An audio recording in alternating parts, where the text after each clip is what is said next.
Sud Radio, la Sexy News. Avec Noulib.com, le site de rencontres curieuses et décomplexées. Noulib.com, NOUSLIB.com. Inscrivez-vous gratuitement.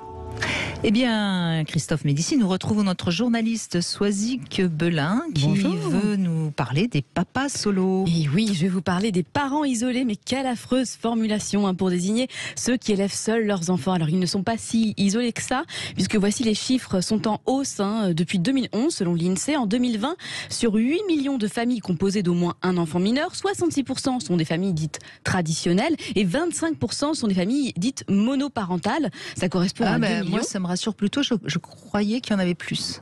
Et non.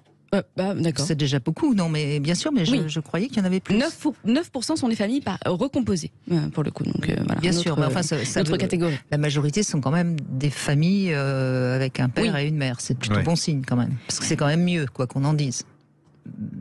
Oui, effectivement. Non, mais non, ça dépend de l'état de la famille, effectivement, mais oui. Oui, non, mais si c'est une famille toxique, oui, d'accord, mais enfin. Non, mais on s'est compris. En tout cas, sur ces 2 millions de familles monoparentales, 18% sont des familles monoparentales père-enfant. Ils sont passés de 300 000 en 2017 à 350 000 en 2020. Donc l'étude de l'INSEE nous démontre aussi que ces familles monoparentales père-enfant seraient moins touchées par la pauvreté que les familles monoparentales mère-enfant. Mais bon, ceci étant évidemment lié à la différence de salaire entre les hommes et les femmes. Voilà, maintenant que le cadre statistique est posé, nous pouvons rentrer dans le vif du sujet. Vous l'aurez compris, les pères célibataires, les papas poules.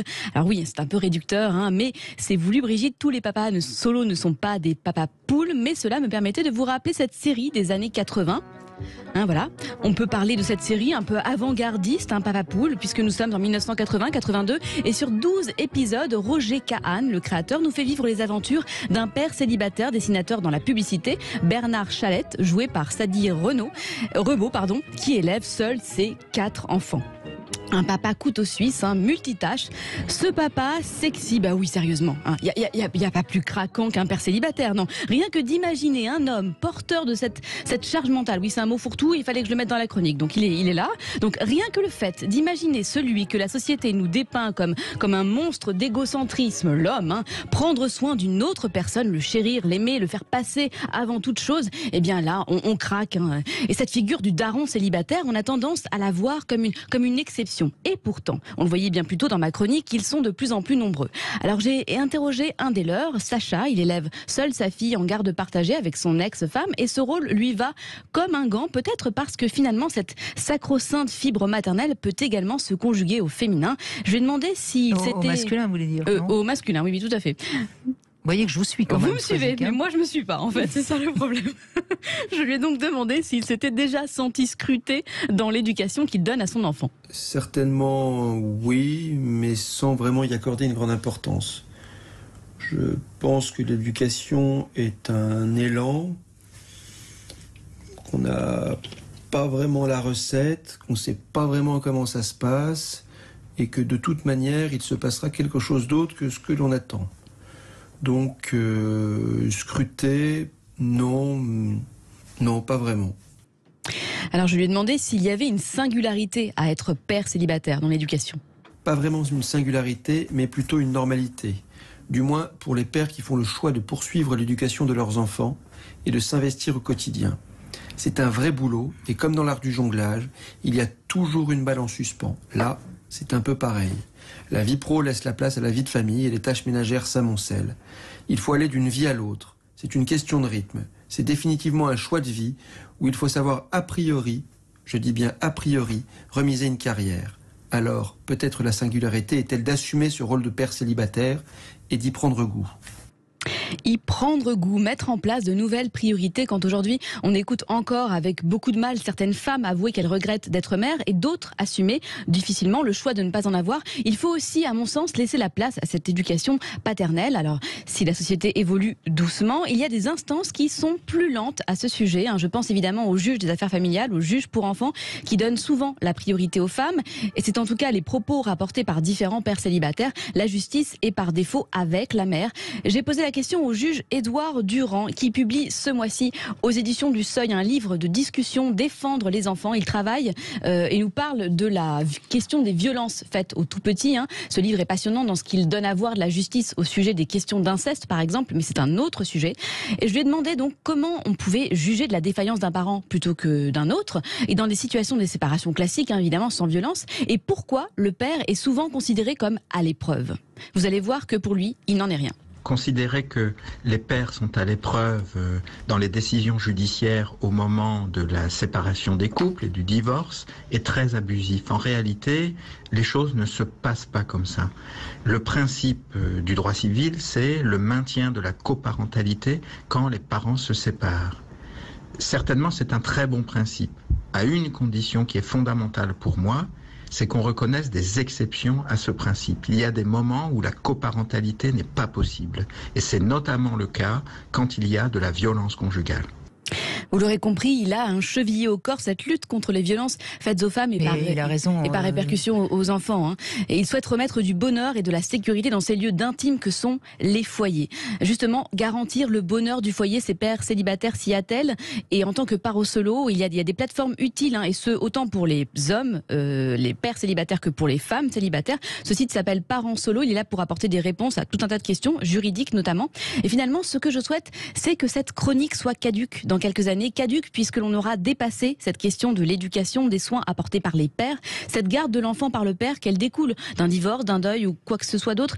Il faut qu'elle devienne une banalité, mais une banalité rassurante. Alors moi je vous conseille, Soisic Belin, de lire Guy Corneau, qui a beaucoup écrit sur justement comment un homme va éduquer un enfant. Oui, absolument.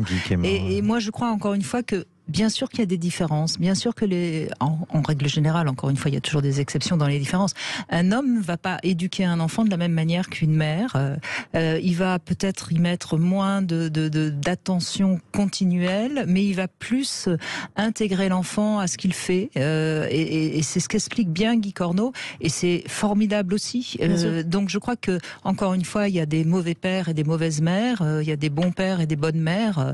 Mais il y a des différences. Et c'est peut-être là aussi qu'il faut rester vigilant, parce que c'est en reconnaissant les différences qu'on pourra faire avancer les choses en sérénité. Sinon, on va croire qu'il faut que les hommes élèvent les enfants comme les mères, et donc on va les stigmatiser, on va continuer à les stigmatiser. Je crois que c'est vraiment important. J'ai un souvenir là-dessus avec Guy Corneau, Brigitte, c'est qu'un jour, on faisait des conférences ensemble dans le même endroit. J'aimais beaucoup Guy Corneau, et je crois que beaucoup de nos éditeurs ont lu beaucoup de livres de Guy Corneau, mais notamment N'y a-t-il pas d'amoureux, mais vous faites référence à son livre là-dessus qui s'appelle Père manquant, fils manqué. Voilà, et je lui avais dit à Guy, mais c'est terrible ce titre.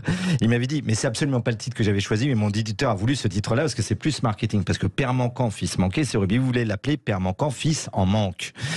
Et c'est beaucoup plus juste. On est toujours un peu en manque. Il dit des choses merveilleuses dans ce livre. Il est formidable. Vous avez tout à fait raison de parler de l'œuvre de Guy Corneau, Brigitte, vraiment. Oui, parce qu'on parle souvent dans les séparations du manque de la mère pour les enfants, mais il y a aussi un manque du père, en fait, qui est clé. Et je pense que vous parliez des différences entre genre, enfin sexe, mais il y a aussi des différences entre personnes. Je pense qu'un homme et un autre homme n'élèveront pas leur enfant de la même manière. Mais j'entends ce que vous dites. Mais c'est important déjà de comprendre qu'il y a une différence fondamentale entre la manière dont une femme observe son enfant et un père observe son enfant. Voilà, vous verrez beaucoup de pères emmener leurs enfants faire du sport, emmener leurs enfants. Vous verrez beaucoup moins de mères le faire. Encore une fois, c'est des stéréotypes, ce que je dis. Il y a plein d'exceptions, mais c'est important de bien le dire. Non, mais vous avez tout à fait raison. J'étais papa solo un temps, donc je reçois complètement ce que vous dites. Et un jour, à l'époque, j'étais en thérapie et je voyais que je faisais parfois de grosses erreurs avec mon gamin, alors qu'il avait Axel, il avait 4 ans, 6 ans, 7 ans. Et mon psy m'avait dit, mais tant que c'est fait par amour, c'est pas grave. Pour le gamin, avec le père, c'est de l'aventure. C'est pas la même chose qu'avec la mère. Exactement. Et mon psy m'avait déculpabilisé. Il m'avait dit, mais avec le père, c'est de l'aventure. On s'en fiche, c'est l'aventure, c'est l'aventure, comme le film. Il y a une enquête assez étonnante qui a été faite sur des couples d'homosexuels hommes qui ont eu qui s'occupent d'enfants, et il paraît qu'ils changent les couches 2 fois plus vite que les mères.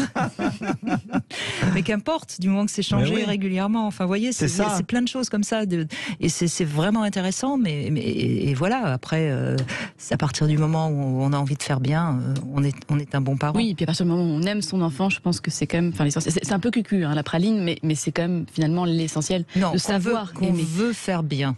Oui. C'est pas la même chose. C'est pour ça qu'on dit Parce qu'au nom de l'amour, combien d'enfants sont maltraités, hein? Oui, c'est vrai. C'est pour ton bien, Alice Miller. N'est-ce pas? C'est pour ton bien que je te fais du mal. N'est-ce pas? Merci Soisic Belin. Merci Soisic. Merci beaucoup. Sud Radio, la Sexy News. Avec noulib.com, le site de rencontres curieuses et décomplexées. Noulib.com, NOUSLIB.com. Inscrivez-vous gratuitement.